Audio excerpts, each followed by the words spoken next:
Bismillahirrahmanirrahim. Assalamualaikum warahmatullahi wabarakatuh. Kali ini saya akan membahas step by step belajar bahasa Korea agar kalian mudah memahami tentang pelajaran bahasa Korea.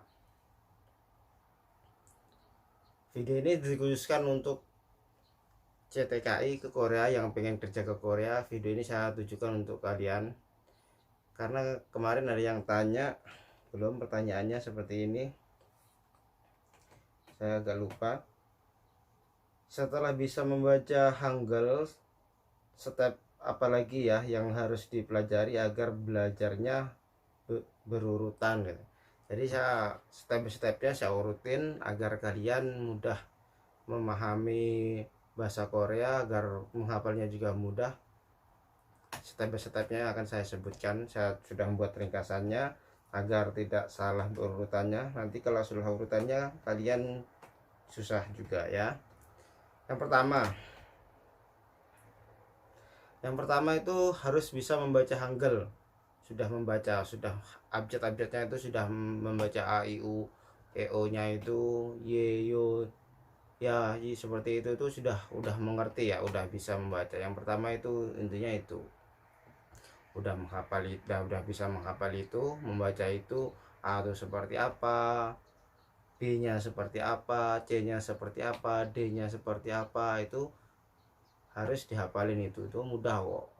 Nggak usah pakai tulisan apa ya. Kalau misalnya bahasa Koreanya di dasar pakai tulisan abjad terus langsung ditulis huruf Hangulnya terus diartikan A seperti ini, artinya A, ini A.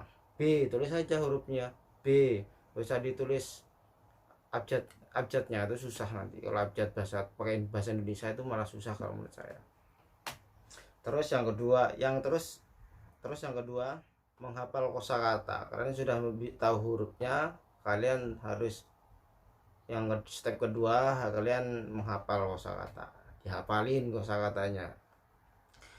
Tips dan trik untuk menghafal kosakata saya sudah buatin videonya, tinggal di up, makanya dipantengin terus channel saya, di subscribe ya, tolong di like kalau bermanfaat buat orang lain, di share. Terus yang ketiga ini yang sangat penting, kalian harus sering membaca kalimat, entah itu di modul kalian, membaca cerita di modul. Nah itu harus sering-sering berulang-ulang membaca.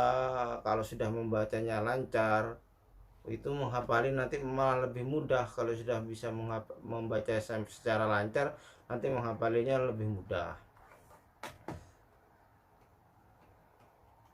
Yang keempat ya, lanjut keempat, menghafal rumus-rumus partikel dan rumus akhiran kalimat. Nah, di sini menghafal rumus-rumus partikel dan rumus-rumus akhiran kalimat ini sangat penting untuk mengerjakan soal, karena kalau di ujian IPS topik nanti itu pasti mengerjakan soal listening dan reading ya. Kalau kalian sudah hafal rumus ini, nanti efeknya itu kalau ngerjain soal itu mantap sekali. Itu nanti kalian bisa memprediksi. Sampai kalian nggak membaca semua, nanti kalian nggak bisa artinya semua, tapi kalian depannya tahu, belakangnya tahu, nanti insya Allah bisa menjawab soalnya. Kalau pengalaman saya begitu. Jadi kayak akhiran akhiran kalimat itu akan atau mau, terus lampau atau belum, lampau sudah dilakukan atau belum dilakukan, itu kan kalau di akhiran kalimat itu kan nampak. Biasanya kalau pertanyaannya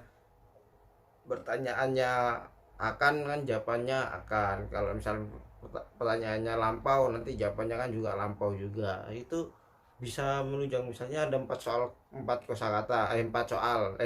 4 pilihan jawabannya kan. Nanti kalau misalnya kalian sudah tahu baca, udah tahu, biasanya ada dua yang mengecoh soal itu.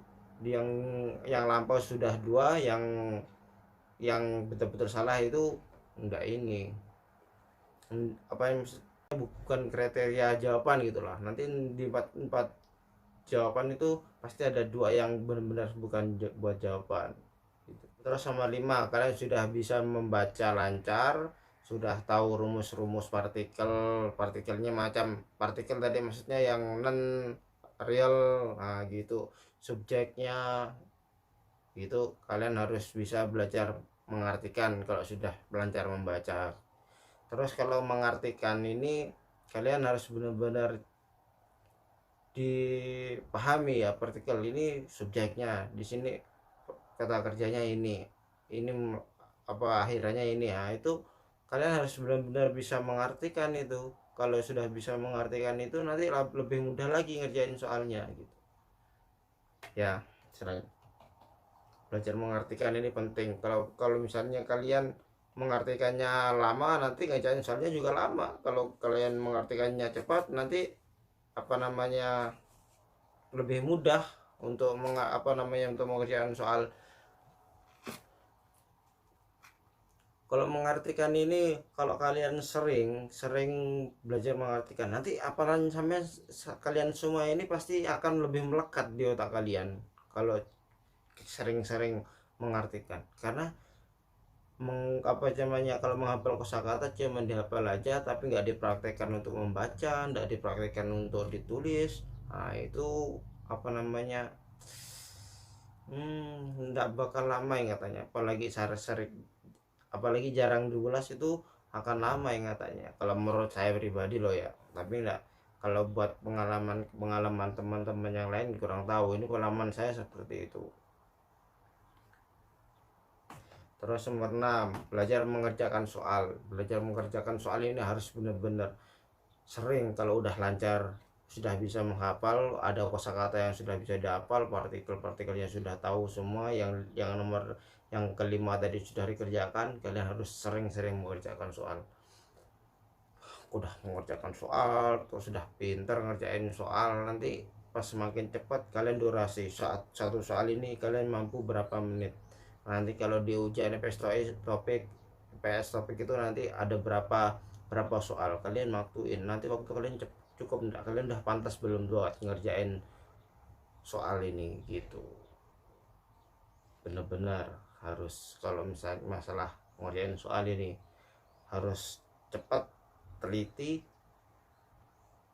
itu enggak biasanya kalau teliti kita pelan itu udah biasa. Kalau teliti tapi harus cepat itu karena persaingannya ketat di Korea ini. Ujian PS topik gak main-main. Kalau cuma main-main gak usah niat ke Korea aja kalau menurut saya.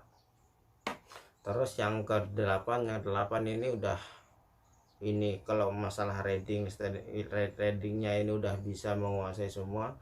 Kalian listening, dengarkan listening, soal-soal listening, terus apa namanya lagu-lagu kayak gitu-gitu semua itu nanti waduh, readingnya oke, listeningnya oke, mantap, pasti lulus. Kalau bisa itu sebelum ujian MSTOIK kalian harus benar-benar yakin, wah saya udah pasti lulus, saya udah mampu, kosakata saya sudah banyak, partikelnya udah oke, mengartikannya udah oke, listening saya mendengarkan langsung, oh ini kosakata ini artinya ini, oh ini alur ceritanya begini. Kalian harus apa namanya udah pasti lulus, kalian udah punya mantep. Ya saya dulu yang pertama itu enggak lulus, yang kedua saya pasti lulus ini karena saya udah merasa mumpuni gitu. Kalau kalian diri sekalian aja enggak merasa kalian mampu mengerjakan soal, bagaimana nanti kalian mau lulus? Kan nggak mungkin gitu. Itu aja yang saya bagikan. Terus saya mau berbagi pengalaman ya tentang belajar bahasa Korea. Belajar bahasa Korea ini sebenarnya mudah kalau kita terus menerus sedikit apa namanya sedikit, meskipun sehari sebentar, nanti itu misalnya bukan sehari, maksudnya sekali belajar itu sebentar, nanti istirahat lagi, ngapain, belajar lagi, istirahat lagi, belajar lagi, itu makan mudah, lebih melekat di otak itu, lebih akan apa namanya akan lebih melekat gitu loh, akan lebih mudah diingat. Tapi kalau kita belajarnya cuma sehari sekali ya itu mungkin akan lebih susah. Terus bawa buku catatan, mau kemana-kemana itu sambil ngapalin kosakata bisa. Kayak saya dulu kemana-kemana ke WC aja bawa buku kosak catatan, misalnya yang kertas gini saya tulisin di semua, saya hafalin. Nanti udah ada hafal keluar dikoncein, nanti kalau udah di mana gitu dibuka lagi, oh iya dia ingat-ingat, kalau lupa buka lagi gitu terus. Saya itu sampai berbulan-bulan saya lakuin seperti itu. Makan aja kadang-kadang depan itu kertas kosakata makan, karena niat yang betul, sungguh-sungguh niat mau pergi ke Korea, karena saya tahu kalau di Korea itu saingannya puluhan ribu, bukan 100-200 orang, bukan 1000-2000 orang.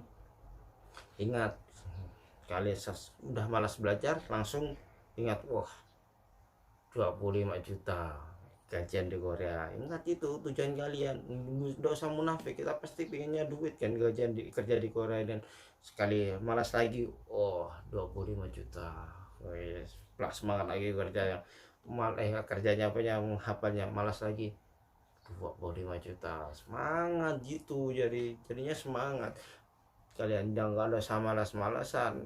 Benar, ingat di Korea ini nggak main-main, nggak nggak cuma 1-2 orang yang pengen Korea, yang ke Korea banyak. Kalian harus semangat, benar-benar sungguh-sungguh. Sekian dari saya, terima kasih sudah nombor subscribe-nya. Saya memberi pengalaman saya dengan ikhlas, semoga kalian sampai dengan ikhlas, semoga bermanfaat video ini. Sekian dari saya, wassalamualaikum warahmatullahi wabarakatuh.